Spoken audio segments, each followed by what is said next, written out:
Not all women are made of sugar and spice. Some are made of poison. A mother wants to cash in on her son. You know, it was a horrible, horrible situation. A bookkeeper steals her way to murder. It was brazen, it was careless, it was inexplicable. And a rich teen indulges her temper. See, that looks lovely. Yeah, but it's not the one I wanted. She had money, beauty. She had it all. These deadly women take lives without blinking. They have no mercy.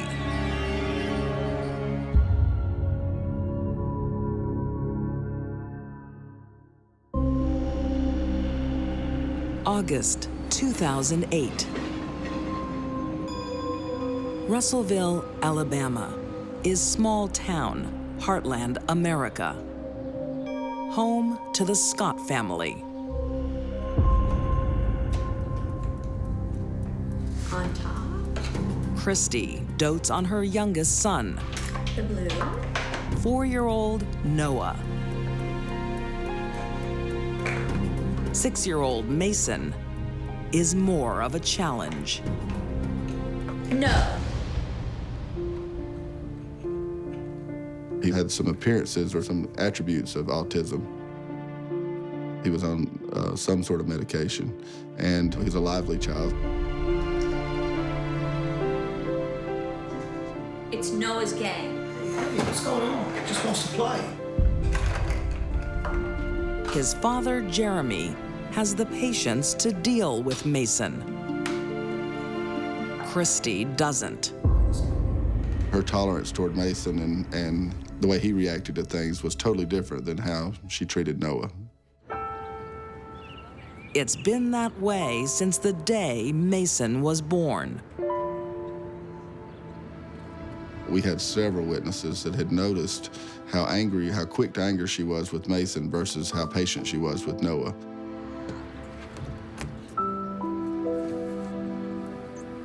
Can I have a go? I can't cope with you. Play by yourself. We started learning that she, I guess, disciplined Mason more than she did Noah. I think Christie saw Mason as an object that was giving her a headache.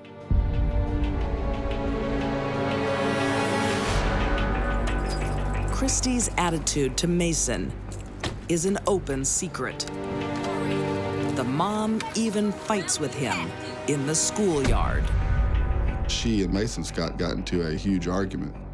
It was so bad, and the appearance of it looked so bad. Don't you dare! Christie actually pushed Mason away from her. And school officials actually had to come and intervene. Hey, stop there! I'll take you. And had to basically separate them and walk Mason into school themselves, and she walked back to the car very angry. Other mothers might give a child like Mason special attention, but Christie just gets angry.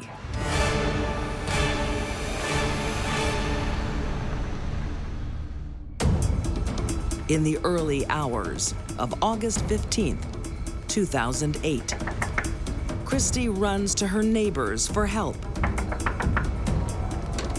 She arrived at the door of her neighbor's home. Call 911, my house is on fire! And so, of course, they pick up the phone, call the 911. The husband starts to see if there's anything he can do. Emergency. House fire. Christie and Noah are safe. Husband Jeremy is out of town. But where is Mason? Where's your other boy? He's inside. What? It wasn't until over 2.5 minutes later that the neighbor called back to 911 and said, "She just told me that her son is in the fire." As a parent, I can't comprehend how that wouldn't be the first thing that would be said is my kid's in a fire in the house and it's on fire. So for 2.5 minutes, they were reacting like it was a house fire versus a child is burning alive and you've got to run down there and try to save it. That length of time in a burning house is forever. Emergency services are quick to the scene. I think everybody involved, was doing all they could do to try to, get the child out, but there was no way. Little Mason's body is found next to his bed. Mason died of smoke inhalation and burns. And, it was a horrible, horrible situation. The close-knit community rallies around the family. But at her son's funeral, Christie is acting strangely. What a beautiful baby. This lady said that she had her daughter there, and Christie was holding her little daughter. She said, Christie said the most unusual thing. Christie said, Noah has always wanted a little sister. Now maybe he can have one. You hungry? What do you think about having another child? I mean, Noah always wanted a little sister. And Jeremy thought that was the wrong place and time to even be talking about that. Who actually says that? Who has ever said that when their child was burned up in a fire a day or two before? As well as planning her new family. Christie is expecting a financial windfall. It's classic psychopath behavior to not be able to wait for something. I want it and I want it now.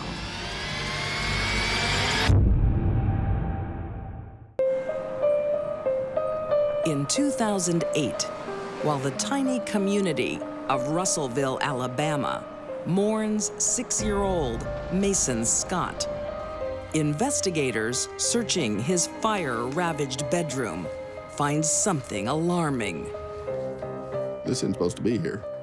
And what he had found was a smoke detector that was just laying on the floor. The smoke detector is still working. It should have saved Mason's life.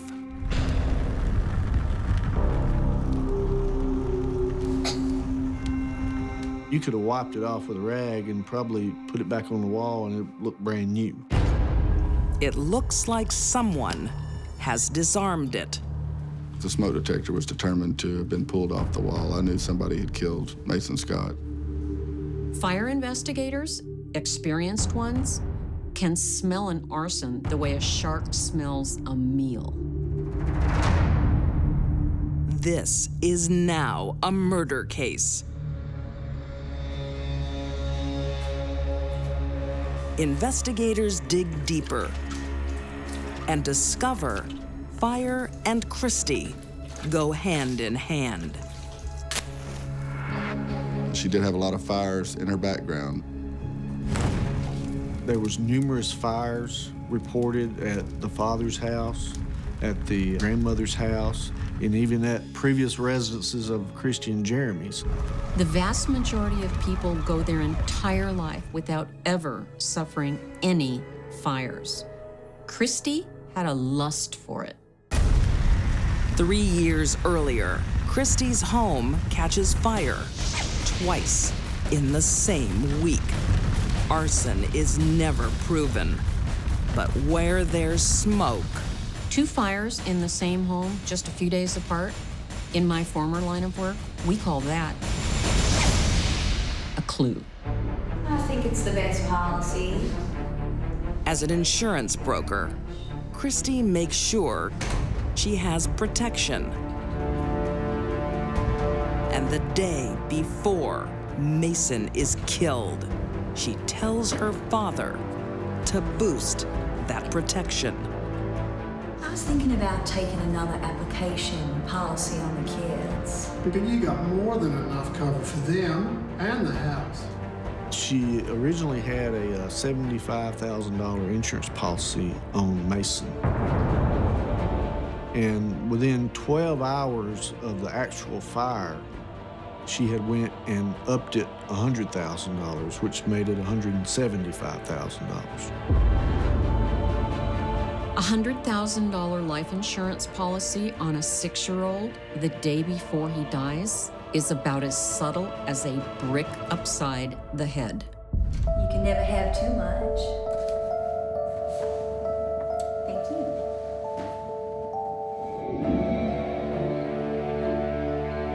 Police piece together what really happens on that hot August night. I bought your favorite dessert. Christie's husband is away. She serves Mason his last supper. There we go. His favorite dessert. Is that yummy? They say sometimes that a parent, before they kill or murder a child, will give them one of their favorite things or favorite items. And then she tucks him in. Are you ready? Ready, Mama. With an extra large dose of cough syrup.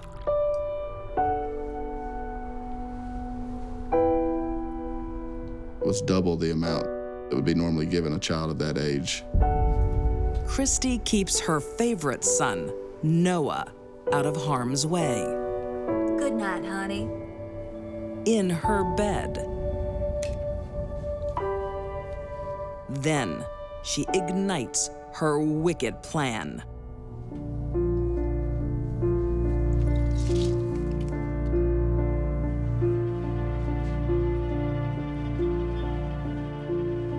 Somebody had taken that smoke detector off the wall to prevent an individual or a person from being alerted or woke up. And the only adult in that home was Christie.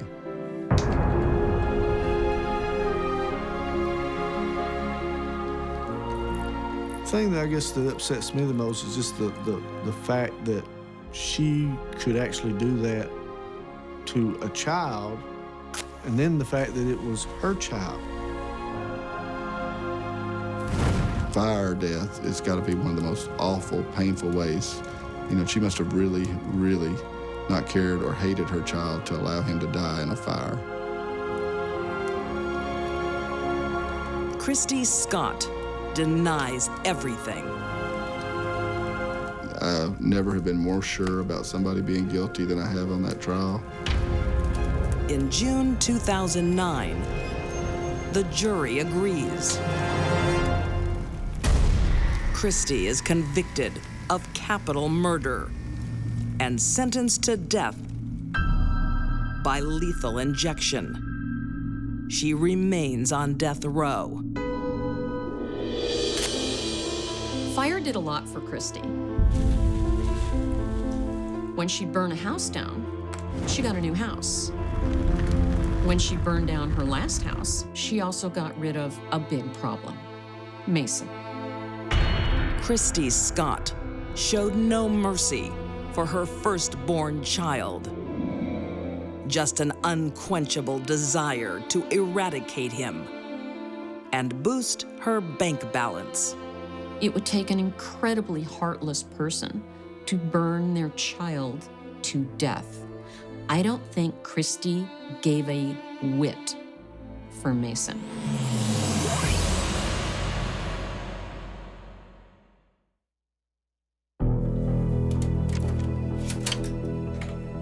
A young woman with a bright future She was diligent, she was hardworking. takes the wrong path. She had larceny in her heart, and there's no pill for that. And walks it all the way to the bank. She was consumed with greed for money and was prepared to go to almost any extent to get it.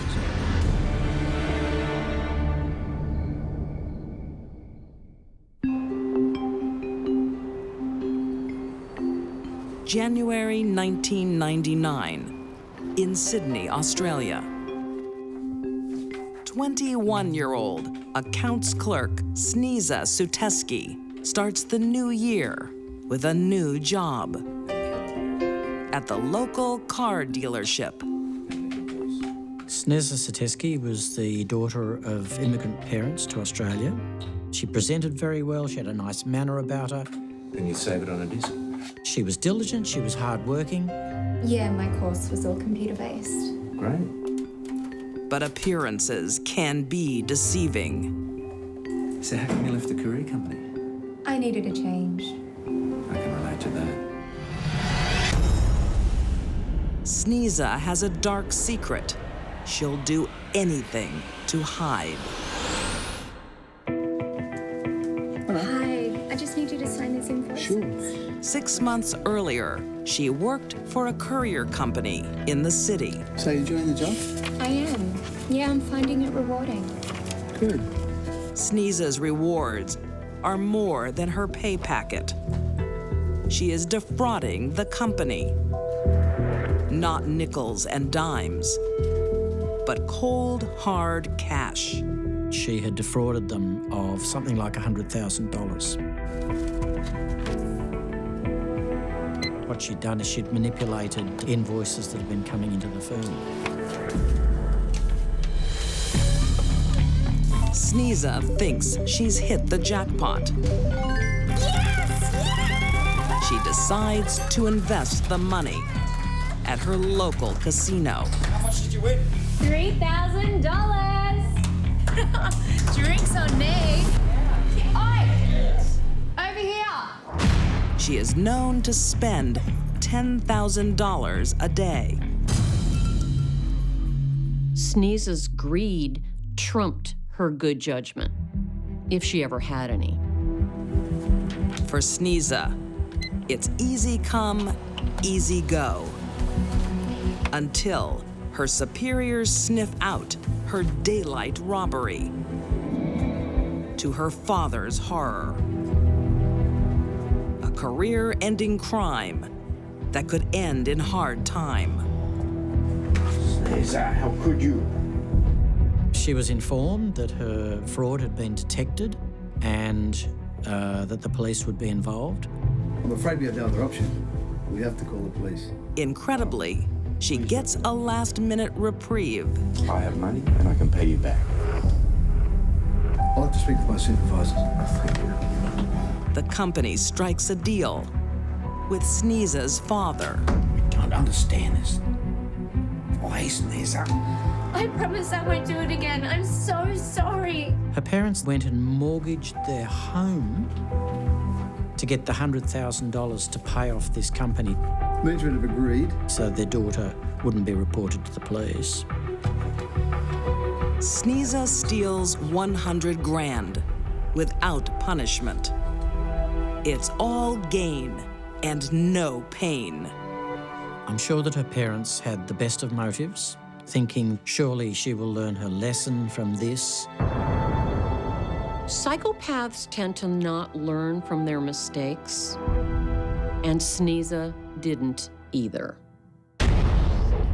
She has a taste for fast money, and she's hungry for more.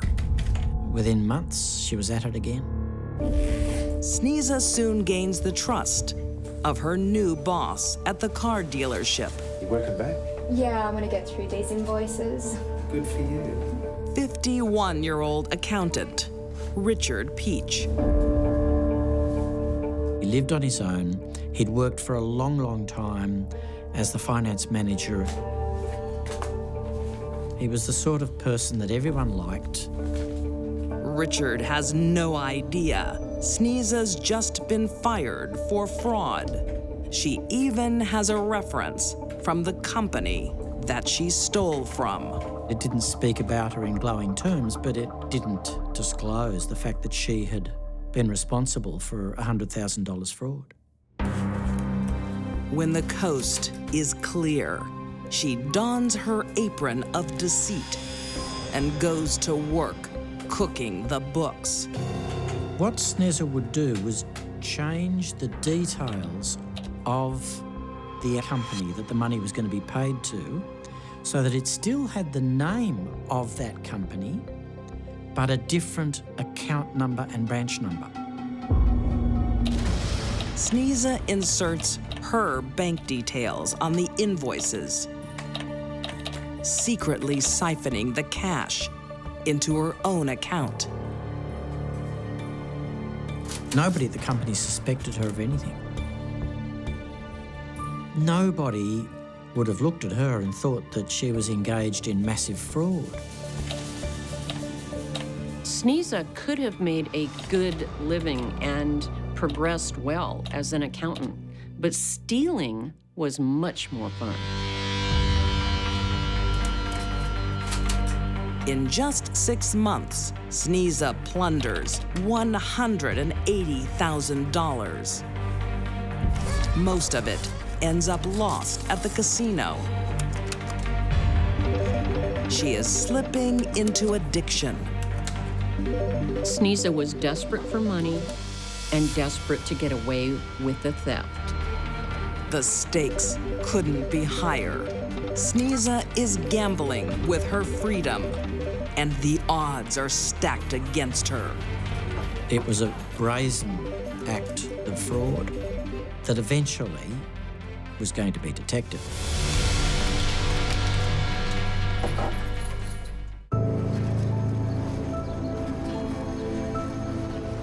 December 1999, Sydney, Australia.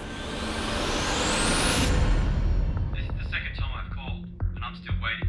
21-year-old Sneza Suteski Well, it can take up to a month to receive the payment. steals $180,000 from her employer. I'll look into it and get back to you. Now she's in danger of getting caught. Hi. Didn't expect to see you today. If Sneza had stolen smaller amounts of money over a longer period of time, I've got to go through the invoices. It's probably just a banking error. she might have gotten away with it, but her greed compelled her to do more and more and more, and it became noticed. The boss is getting complaints that bills not being paid. Oh, really? Well, is there anything I can do? That's probably better if I look after it. Sure. She knew there was only a little bit of time left before her fraud would be detected by Richard Peach, and she'd be in trouble again. Sneza's parents have saved her from the consequences of her thieving ways in the past. This time, she needs another solution. She decides to have her boss, Richard Peach, attacked and beaten. Found anything? Not yet. So he is off work for 2 weeks. Bye. See ya. During those 2 weeks, she would engage in a massive amount of fraud. And then, just before he was due to come back, she'd resign. That was the plan.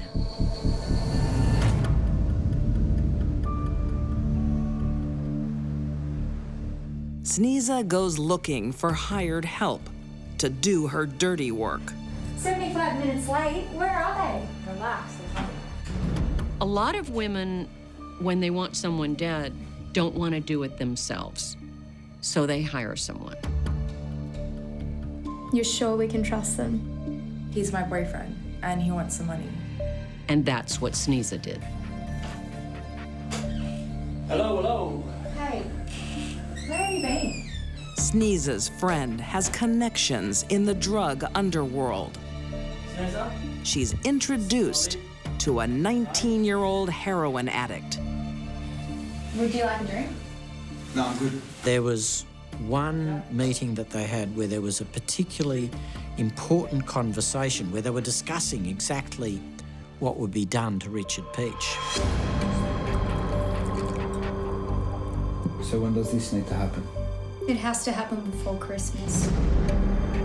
What she said was bash him, stab him, kill him.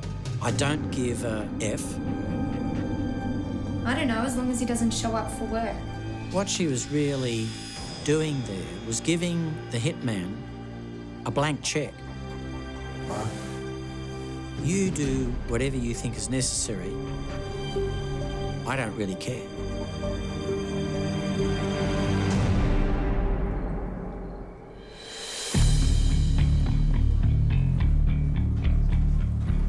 December 20th, 1999. Richard is out for drinks with a friend. He has no idea it will be his last.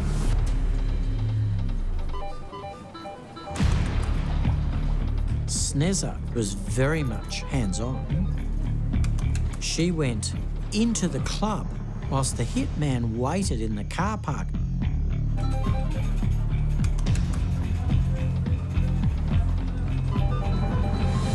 Sneza rings the hitman on his mobile phone to give him the warning that Richard Peach is about to come out. Hey. Yep, he's on his way out. Got it.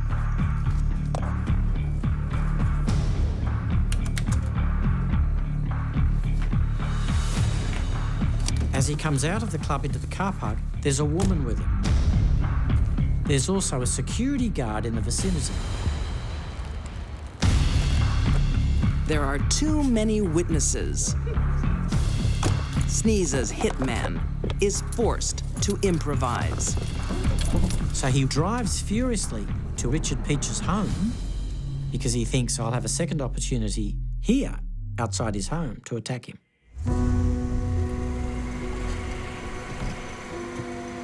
Richard is walking to his home like he's done 1,000 times before. He's utterly unprepared for this.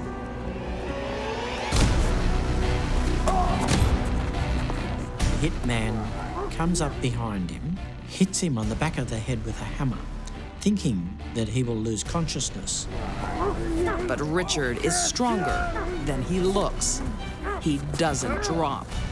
The hitman is so surprised, he pulls a knife out of his pocket. Stop! Stabs Richard Peach in the chest, severed his aorta, and Richard Peach died within several minutes from blood loss. Richard bleeds out on the cold, dark concrete. I don't know if Sneza was motivated 100% by greed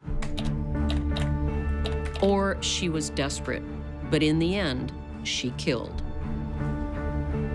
Sneza shows no remorse. She is callous to the core. The fact that Richard Peach had died didn't dissuade her from continuing with her original plan of this massive fraud over the next 2 weeks. She steals another $100,000. This final act of greed will be her last. The murder of Richard Peach ensured that the full focus of attention of the police was on this company and why Richard Peach was attacked and killed. The breakthrough comes with the hitman. Days before the murder, he was seen casing the victim's neighborhood. Police pull him in, and he talks. The hitman was prepared to give evidence in court against her, and he did.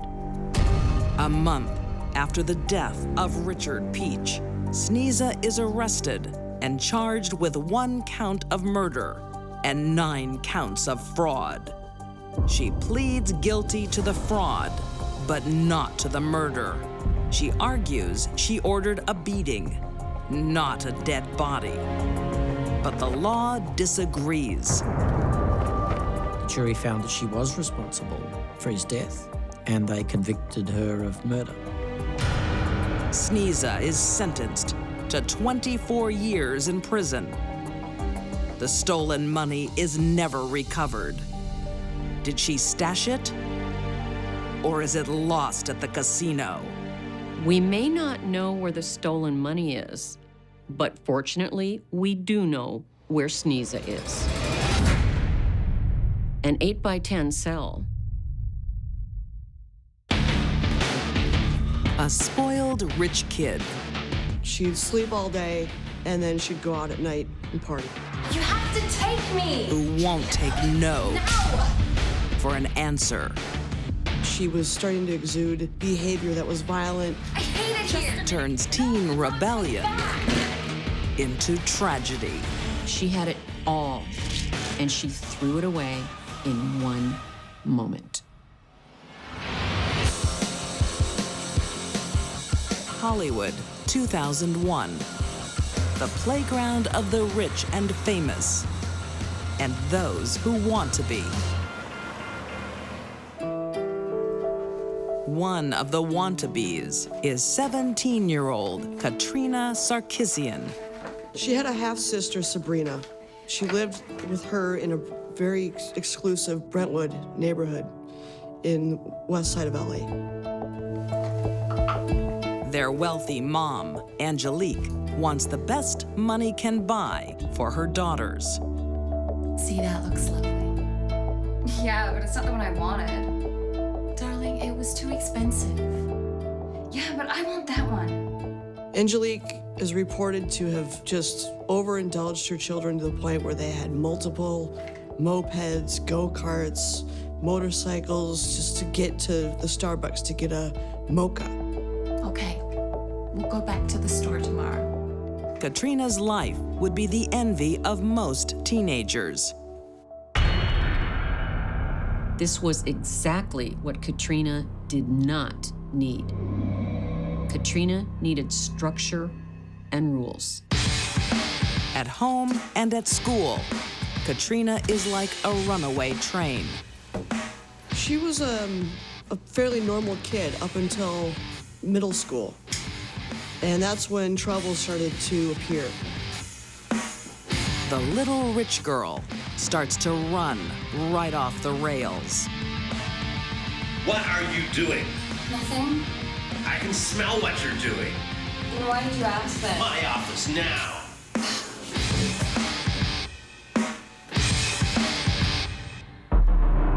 Katrina develops a passion for drugs and alcohol, and a burning hatred for anyone who gets in her way. She was starting to exude behavior that was violent, aggressive toward fellow students, making threats to them. If you just give her another chance. Mom! No amount of money can curb her wild behavior. By the time Katrina started really acting out badly, it was too late for her parents to control her. I hate it here! Just a minute, Katrina. No, I'm not coming back! You look at it and you say, oh, there's a person who really needed somebody to help. But Katrina's not listening. She just wants her freedom. She eventually dropped out of high school at 16. Now, Katrina answers to no one. She won't even get up in the morning. Katrina! Her mother described her as nocturnal. She'd sleep all day, and then she'd go out at night and party. Her mother tries everything to help her daughter. Katrina was on antidepressants for what her mother described as a sleep disorder. I don't think Katrina had a sleep disorder. Katrina had a, I want to go out to a club every night disorder. Tonight, Katrina gets out on the wrong side of bed. I need a lift. Well, I can't take you. I've got friends coming. She wants to go partying, but Mom won't drive her.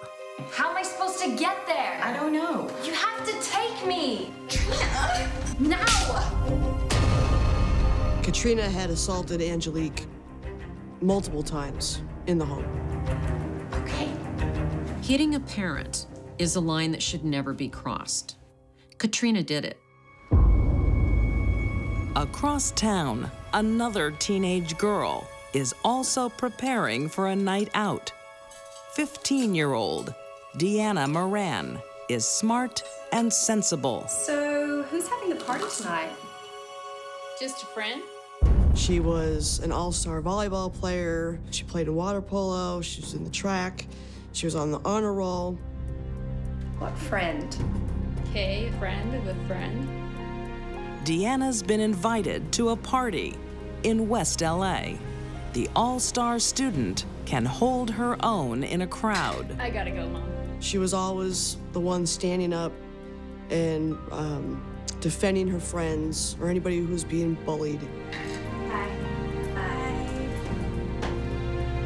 Two strangers. Tonight, their paths will converge. It's a high school party, no parents at home, lots of drinking. What could possibly go wrong? November 17th, 2001. It's Saturday night, and in West Los Angeles, a party's getting started. A teenager's parents are out of town. You have a backyard party with 15-year-olds, and there's alcohol and maybe narcotics, and mom and dad aren't there. That's going to be a setup for a problem. It's not long until 15-year-old Deanna Moran has a run-in with Sabrina Sarkisian. Deanna noticed that Sabrina is breaking some potted plants. Chill. This is someone's house. She confronted her, said, you know, stop breaking other people's property. What are you gonna do about it? I'm going to tell you to behave. You can see how she would stand up for somebody else's property. From what everybody says, it's kind of the person she was. Deanna stands up to the wrong girl. The athlete can win this fight, but has no idea what she's getting herself into. I'm going to tell my sister about you. Sabrina went over to the corner of the yard and called her older sister. Said, come over here. We gotta deal with this girl. She pushed me down at this party I'm at. You should watch out. My sister's crazy. That sister is Katrina, high school dropout, drug abuser, and troublemaker. Katrina races to the party to defend her sister's honor. Just from the behavior that we had seen, you can imagine how angry she would get.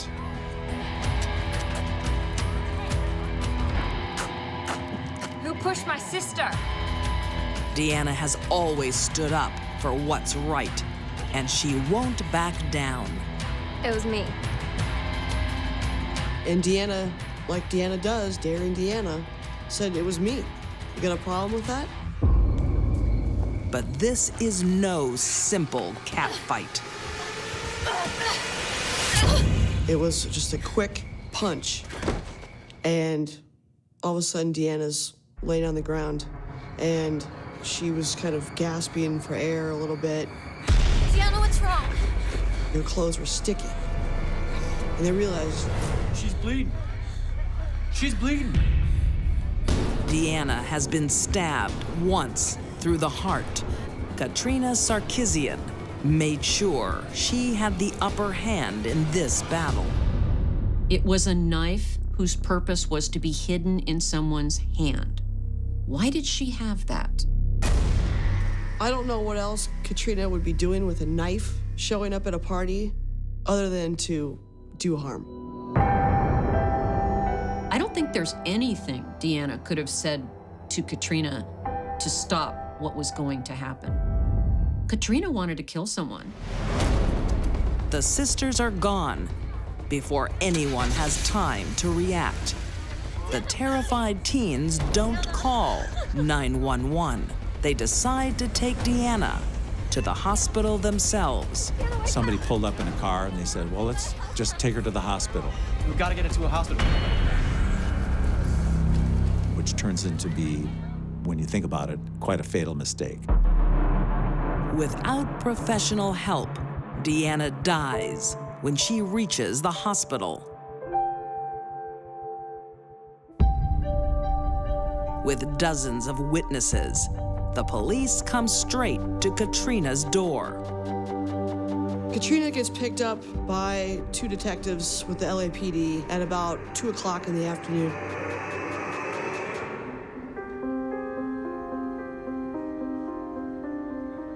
So when was the last time you saw Deanna? Her speech started to slur, and she was acting not normal. I'm sleepy. Katrina isn't just evading the questions.